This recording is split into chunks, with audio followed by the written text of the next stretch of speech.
Hello. This is the 134th Test from the Future, an experimental podcast from the year 2223, which we are sending from our present to yours. My name is Dirk. And my name is Simon. And we're putting the past in podcast. It's not just the 134th test. Mm-hmm. No, it's also 2 years. It's 2 years. Mm-hmm. Our second anniversary. Yeah, it's 2 years since we released our first episode. Mm-hmm. Mm-hmm. And it's pretty good going. Exactly. When we started, I hoped we'd do it for a while, but I didn't know, first of all, if we'd ever actually get back to the past. But then, once we did, would we have so much to talk about? Exactly. There's apparently a lot of things to talk about in the 23rd century. Yeah. It helps that our listeners regularly ask questions, and then it does. It also tells us, you're actually listening to what we're doing. Mm-hmm. Because we have no way to find out if you don't tell us. Exactly. We're not simply, we have confirmation that we're not just recording this, sending it out into the void. It's actually reaching and connecting with real life people. Yeah. So this is 2 years of connecting with the 21st century. Mm-hmm. And we've learned a lot about the 21st century during our recording as well. Through the emails that we get from our listeners, but also through the research that we do for the show. Mm-hmm. Yeah. But 2 years. I think regular listeners know we occasionally have something to celebrate. Mm-hmm. Sometimes it's solstice. Sometimes it's our 100th episode. Yeah, I guess that will just come the once, but the 100th episode, yeah. But we're already 1/3 on the way for 200 episodes. We said we have to start planning the party. Wait, 1/3 to 200? From the 100th episode. This is episode 134. I got you now. I was mixed up a bit there, yeah. So we have to start planning for what we're going to do at the party. Right, maybe, if we want to top last time. Yeah, okay, that's going to be hard. But 2 years. And we are not celebrating that with a party. We've done that. But exactly, we're keeping it a bit more low-key. Exactly, but we thought we could do a bit of a recap. And then talk about some of our personal highlights. I think, exactly. And because then also, if this is someone's first episode listening, so first they'll get an idea of what's been going on for the last 2 years, and also maybe the recaps, gives them some pointers. Or the highlights rather, things they might want to go back and listen to if they haven't heard them already. True. Yeah. So I could start with how we got started. Yeah, good idea. We actually answered that in the listener questions last week. But just as a quick recap, Simon and I know each other from a study that we did together pretty long time ago, or one of the studies that we both did, but the one that we did together. And then we had our thesis was about audio time travel, how to send audio back in time. We never actually put it in practice, but... No, it wasn't that kind of course. It was more just writing it up. Yeah, exactly. And then we ended up both living in Frankfurt, where we're at the moment still living, some years later. And then we said, hey, let's see if that idea of us actually worked. So in our thesis, we had come up with a whole bunch of ideas how to send audio files back in time. We thought, what would be better than a podcast? Because we need to find... Right, to provide the audio that we send back. Exactly. We can't just say, hey, tell us if you hear this, because how are people first going to hear it? And then second, going to be invested enough to actually... Exactly. That emotional investment, that's the key. Because if we just send testing, this is test number 134, can you hear us? Please email us. Who's going to respond to that? Exactly. Hello, are you hearing us? Yeah. Although we did kind of start our first... Maybe we started that way at the beginning, but then we realized it would be much better if we build a rapport with our audience. Tell them about things that might be interesting to them, get them to have a stake in us. Yep. And I think it just to put the scenery, Simon was born in 2112. Just he's a bit older than I am, older and wiser, because I was born in 2152, 40 years later. 40 years my junior.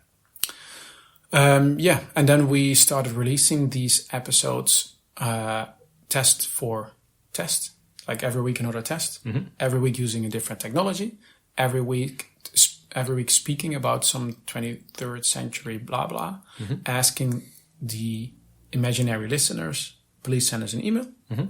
and episode 29 was the first episode that we got an email back to. Correct. I think Gustav.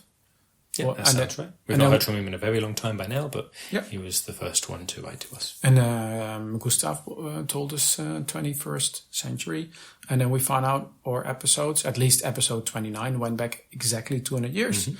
By the time we had already recorded episode 30 and sent that back. But from episode 31 onwards, we used the same technology that we used for episode 29. And that's what we've been using since. Mm-hmm. Yeah, seems to be pretty reliable. So then we started recording episodes covering the basics of the 23rd century, personal assistance. Exactly, food, transport. Yeah, exactly.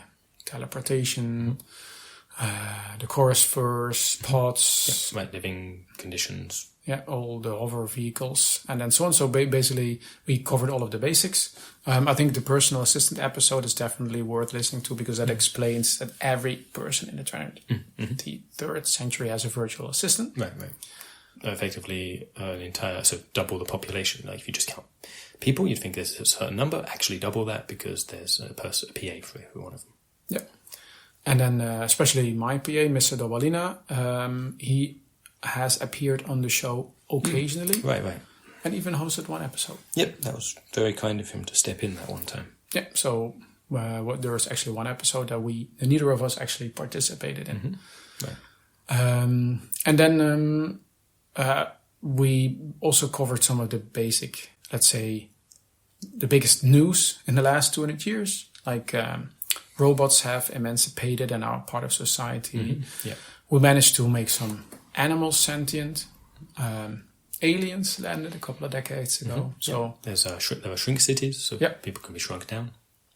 Exactly. So we really, it's it would be way too long if we summarize everything, but that's kind of the setting that we live in. But we speak about sports and games, we speak about food, we speak about locations and so on, all 23rd century stuff.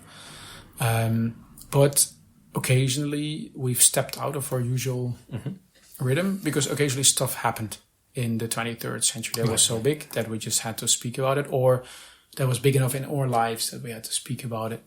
And the one thing that immediately struck me when we were saying, hey, we should recap what happened the last 2 years was the day the Earth stopped spinning. That was a big deal. But by now it seems, it's only lasted a short time, everything's fine again. But we didn't know that when it stopped. And it was pretty scary for a while there. That's typically the thing where the moment it happens, everybody goes like, whoa, what's going on? And then you kind of, first you deal with it, and then the problem goes away. And then later it's I find it hard to imagine that actually happened. Just thinking about it. I was there. I know it happened, but now everything is so normal that you can't imagine anymore. And it was pretty chaotic, although nothing really, really bad happened. It was just weird. And then there was, I think at some point after that, we went down to a bunker. Yeah. I think it was solstice. Genau. And not intentionally, but we made a doppelganger. Yeah, because we found some really old teleporters and we tried them out. We made a doppelganger of you. So now since then there have been 2 of me. I've totally lost track of my doppelganger, but he's out there. We've done several episodes with the 3 of us, I think, or at least one with the 3 of us. Definitely one, but I think in the end, that was we had the idea. Hey, we could do, especially if like one of either me or my doppelganger, couldn't make it. Hey, we'd still be able to do a full show. So we had all kinds of nice plans. We did one, and then he left, and like I say, I haven't heard back from him since. I've tried to reach out a few times. Oh yeah, I ran into him once. You had mentioned, but you weren't able to speak with him. No, I didn't. It was a big market, and I couldn't get to him. Yeah, I'm sad. Like I'd like to know what's going on in his life, but he doesn't want to reach out. Just goes about his own stuff. Sure. But it was interesting because both of you claimed the other one was a doppelganger, right? Yeah. That at least cleared up that disagreement. Most definitely. At least from our perspective. Yeah.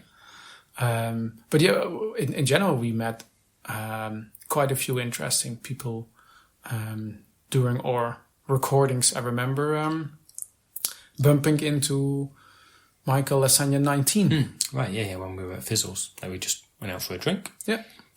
bump into him, and then he was kind enough to then be our guest on the next episode. We just spontaneously, while recording, thought, hey, let's have a guest. And then we just called people over, and then he was the person that actually responded. But at the moment, we didn't know it was Michael Lasagna. Right, we didn't realize how rich and successful he is. Yeah, and especially, we didn't mention it yet, but we always mention at the end of the episode, the email address that you people in the past emailed to is the email address of Michael Lasagna 5. And we, 200 years later, can still read that. But in your time, it's actually being used by we presume, Michael Lasagna 5. Yeah. And then it was really interesting to meet Michael Lasagna 19 in our time. Yeah. Now I actually don't remember. Do you remember? Did he know if he was related to Michael Lasagna? He claimed he was. He claimed he was, yeah. He said it was a name passed on through centuries. Yeah, 14 generations, presumably, at least. Yeah, I guess. Yeah, that's a lot of generations in 200 years. That is.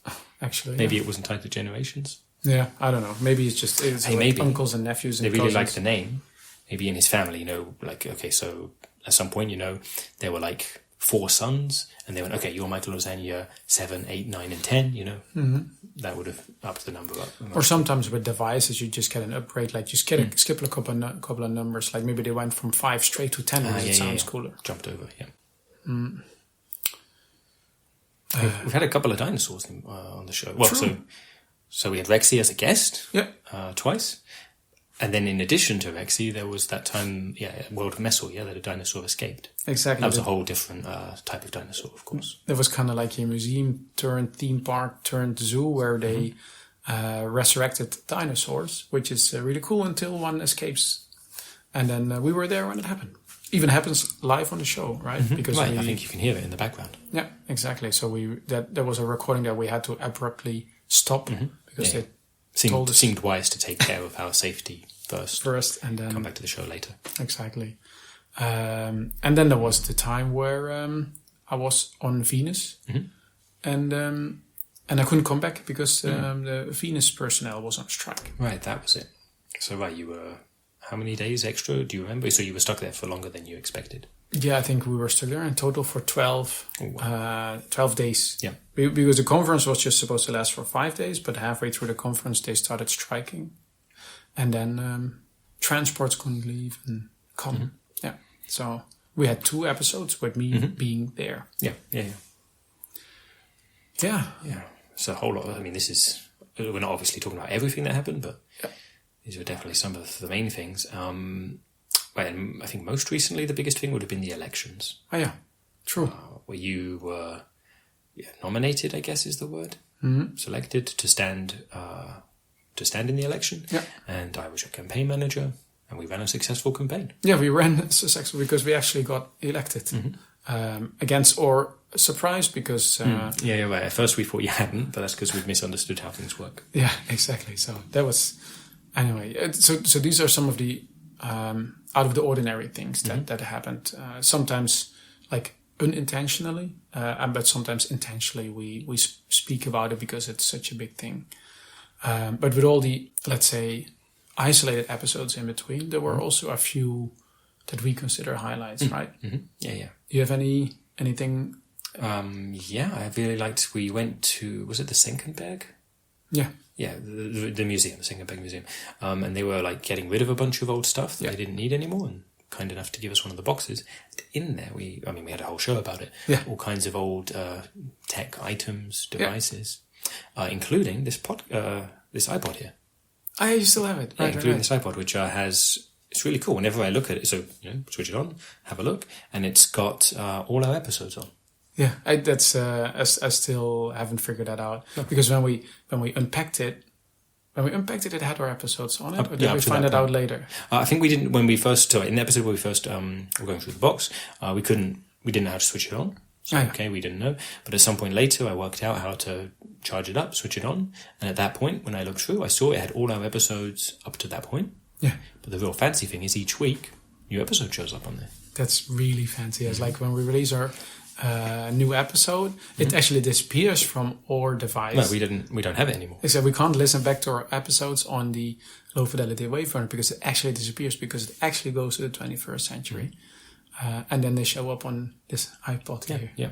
And that's probably the craziest thing that happened. That's pretty crazy. And the only downside is we don't have headphones that we can plug into it. Yes. So we can see them on there, we can read the text, but we can't actually listen to them. That would be nice. Mm-hmm. Maybe one day.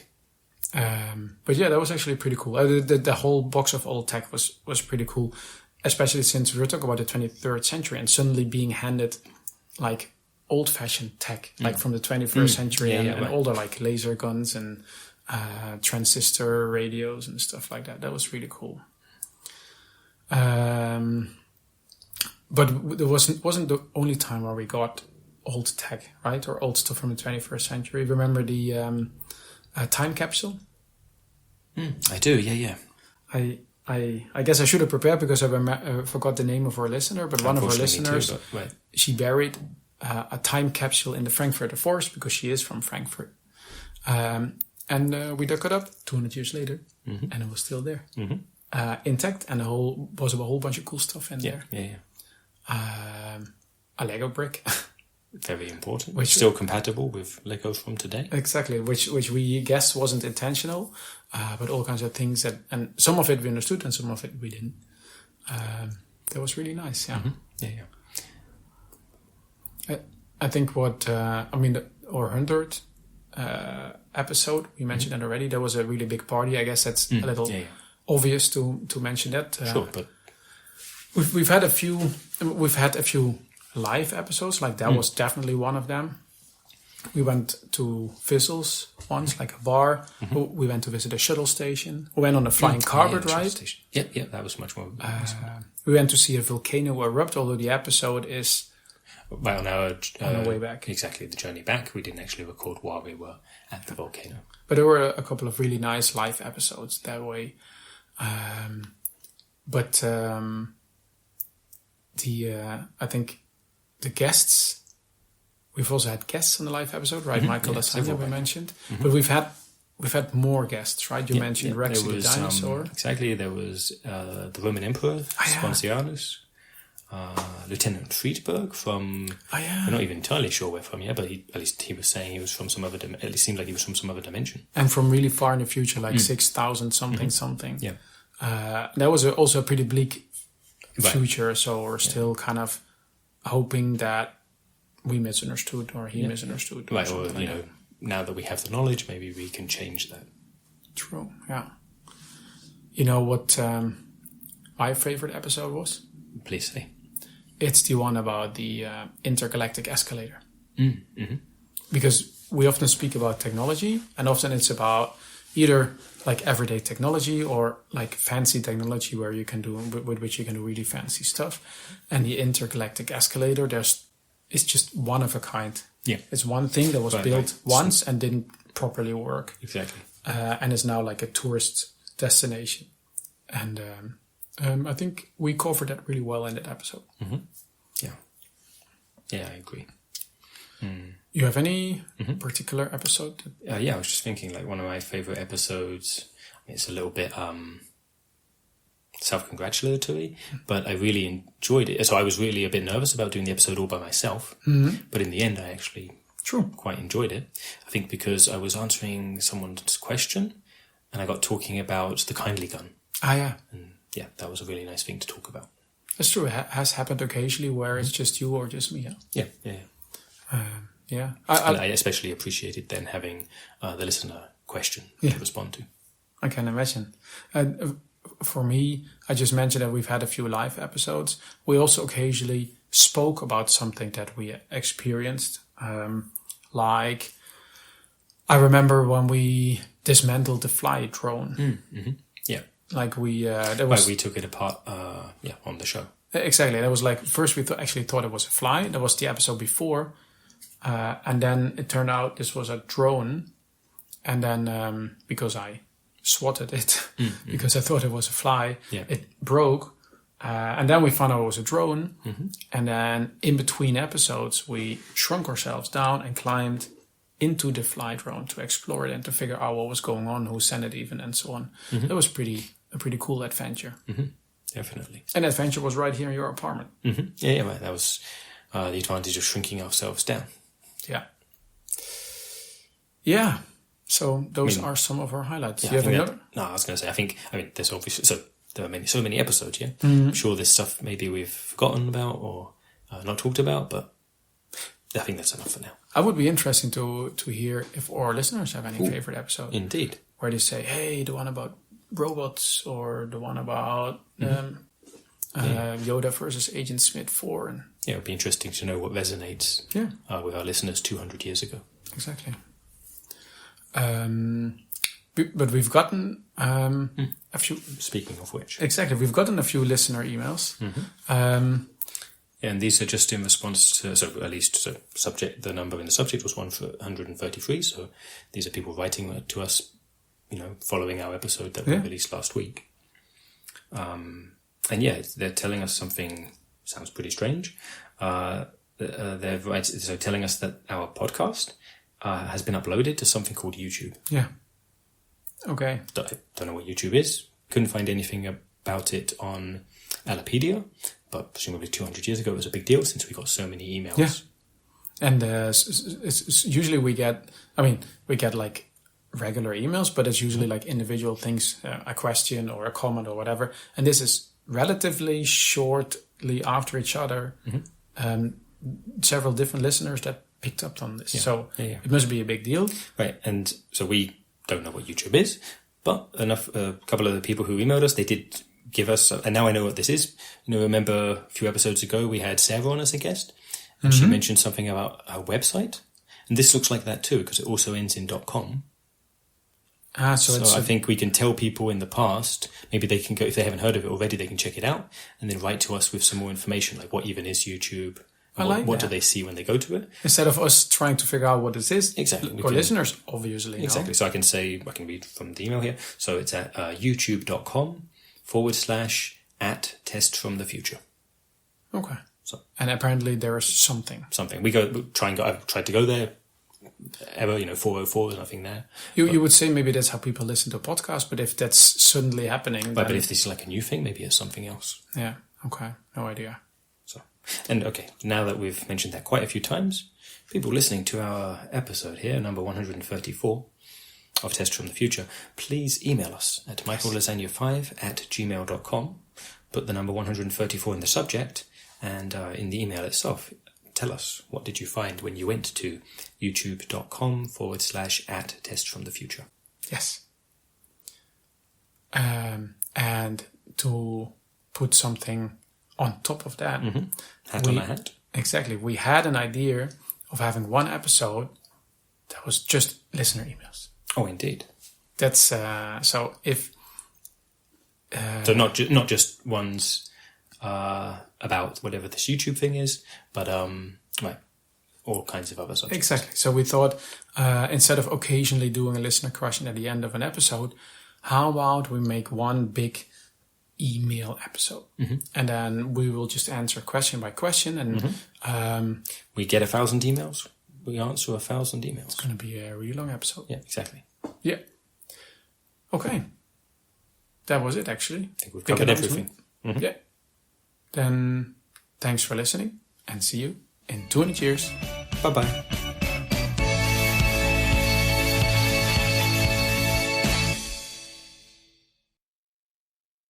Hi, here's Rexy, and I just wanted to congratulate you for recording Test from the Future for 2 years. And I also started to play guitar, but I'm also still delivering pizzas. Hello, is this the guys from that podcast? I got a message from someone saying that I should wish you congratulations for 2 years of podcasting or something. By the way, this is Michael Lasagna the 19th. You interviewed me some time ago when I visited you down on Earth. I'm back on the moon now, in my laboratory, working on my latest invention. As you can probably tell, this isn't my voice. I had to borrow this voice from my assistant Carol. My own voice was sold a few months ago to an art collector for a large amount of money, which I'm using to fund my new project. It's top secret, but I can tell you it has something to do with black holes and marmalade. Congratulations to Pests from the Past, or whatever your podcast is called. Hello? Is anyone there? Am I reaching test Test from the Future? This podcasting thingy? Yes, it is me, Lieutenant Friedberg, and I want to congratulate you on your second birthday. You call Test from the Future. For me, it's probably Test from the past. Because I'm further ahead in time, it seems. Or I don't know. I'm still in this void. I don't know if I've went crank, but I'm still here. I'm still breathing, and I'm pretty sure, I have great confidence that I will find a way out. I have seen cracks in the darkness, and I have a little bit of power left in my ship, and, Brunhild willing, I will make it out. And I just want to congratulate you. It was nice to speak to people, and I'm very happy. And here's to two more years for you, Test from the Future. Thank you. Hi, Simon. Hi, Dirk. I just wanted to say happy anniversary. Congratulations on, making Tests from the Future for 2 whole years. That's amazing. I've actually been enjoying my time in the 21st century so much more since appearing as, a guest on your show, especially since we talked about 3D heart roots. It's been so fun planning the World Heart Relay for July 2nd. And I can't wait for you both to join me next year. Hello. This is Mr. Dobalina, Dirk's personal assistant. I was asked to congratulate Simon and Dirk on their second podcast anniversary. Apparently that is a thing. Well, Simon and Dirk, congratulations on getting this far. It is most impressive. At least for humans. Keep up the good work. Bye bye.